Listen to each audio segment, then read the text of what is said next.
नमस्कार, 403 लेकर हूं मैं आपके साथ आशीष पांडे। शुरू हो चुकी है सत्ता की रेस, साधे जा रहे समीकरण, क्योंकि शुरू हो चुका है जनसंख्या के लिहाज से देश के सबसे बड़े सूबे का चुनावी रण। और इस रण में कौन किस पर भारी है, किन मुद्दों पर राजनीति जारी है। हमारे खास शो 403 में हर एक विधानसभा क्षेत्र, हर एक मुद्दे की पड़ताल करेंगे। आज बात कन्नौज विधानसभा सीट की।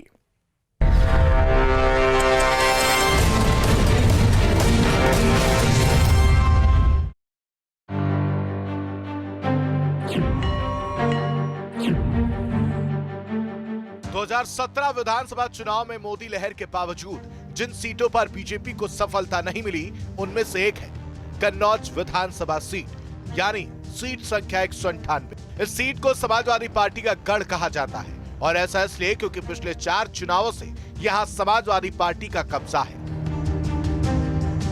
2002, 2007, 2012 और 2017 में लगातार समाजवादी पार्टी ने जीत दर्ज की।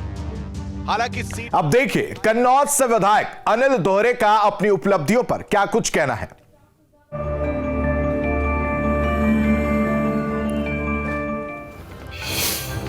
इस कार्यकाल की सबसे बड़ी उपलब्धि, जैसे पैरामेडिकल बनवाया हमने, इंजीनियरिंग कॉलेज बनवाया हमने, मंडी बनवाई, किसान बाजार बनाया, काउ मिल्क प्लांट लगवाया हमने, वेजिटेबल एक्सीलेंस सेंटर बनवाया हमने। इस तरह से तमाम परियोजनाएं चलाई हमने।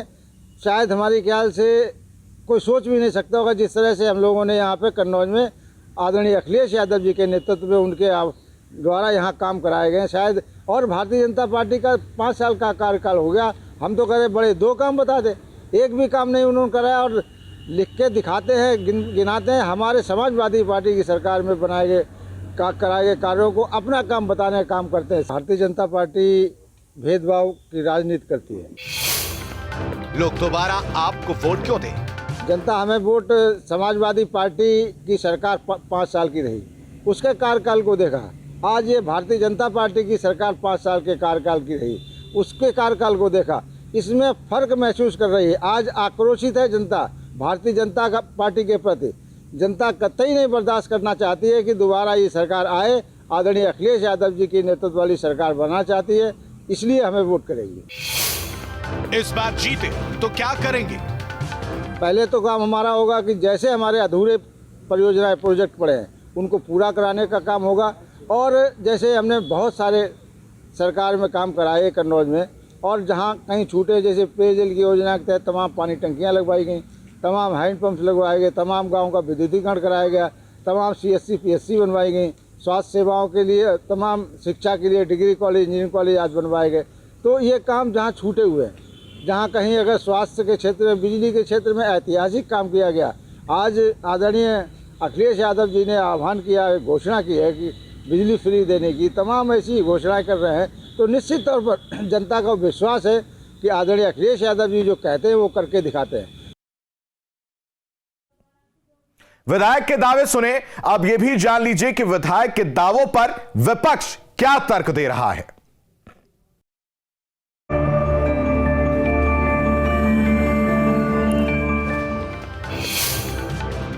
इस कार्यकाल में विकास कार्यों को कैसे देखते हैं? पब्लिक सेक्टर में यही कहा गया है कि विधायक कभी आता नहीं है, कभी कोई काम नहीं देखता, किसी के सुख दुख में विधायक शामिल नहीं होता है। विधायक अब की बार चाहे कुछ भी हो, जो वोट लेते हैं, जो जाति उन्माद पर, जैसे मुसलमान वोट, यादव वोट, तो यादव वोट की तो हम नहीं कह रहे हैं, लेकिन मुसलमान वोट चिल्ला चिल्ला के कह रहा है कि अब की वोट हम अनिल के नाम पर नहीं देंगे। अनिल के नाम पर ना तो कहीं पर कोई जगह कोई काम करवाया है, ना छोटी मोटी सड़क बनवाई है, ना संपर्क मार्ग बनवाया, ना देखने गए, बड़ी मौत में ना देखने गए, किसी काम में आए नहीं हैं, तो हम उसमें क्या कर सकते हैं। जनता आपकी पार्टी को वोट क्यों दे? जनता तब भी याद कर रही थी, आज भी जनता मुझे याद कर रही है। जनता के सुख दुख में हम जाके खड़े होते हैं, जनता के सुख दुख में काम आते हैं, और जो कुछ अपने से होता है बराबर संगठन के माध्यम से, सत्ता का कुछ थोड़ा बहुत वो रहा, उसके माध्यम से भी काम देखते रहे हैं। तो और जब जनता को ये विश्वास है कि ये आगे आने वाले समय में सड़क है और तमाम चीज़ें हैं, रोज़मर्रा की चीज़ें हैं, जैसे कहीं कहीं पर अब पानी हैंडपम्प किसी ने आज तक नहीं लगाया, जब से हम गए हैं एक हैंडपम्प नहीं लगाया किसी ने, भले ही हैंडपम्प की भारत सरकार ने योजना ना रखी हो।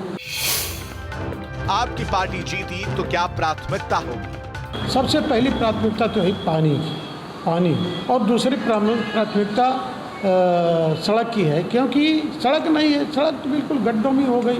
अब गड्ढा नाम की चीज़ सड़क कहीं बची है तो बची है।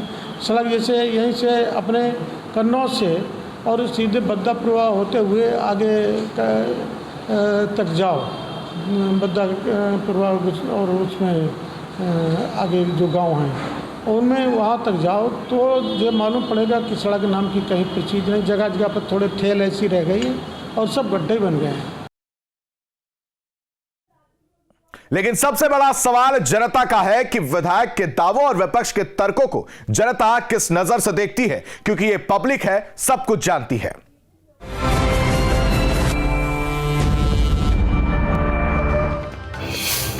क्या इलाके में विकास से आप संतुष्ट हैं? विधायक द्वारा कार्य नहीं खुश हैं। विधायक जी 5 साल दिन झांकन नहीं आए, तो बनवारी लाल बेचारे आई जाए तो भाजपा कह रहे। विधायक द्वारा सब काम सही है।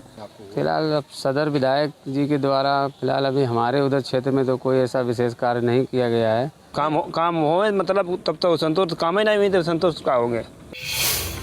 स्थानीय समस्याएं क्या है? ना कन्नौज सड़कों की खराब है, पूरा रोड ही खराब है। सड़कों की फिलहाल स्थिति तो बरसात में ख़राब है इस समय, और कई जगह पर जो है गड्ढे हैं, ख़राब हैं। मानी मोह से ईसवापुर जाने में सड़क भी कुछ खराब हो गई है, अभी उस पर भी मरम्मत नहीं हुई है। 403 में अभी के लिए बस इतना ही। बने रहिए न्यूज़ स्टेट के साथ।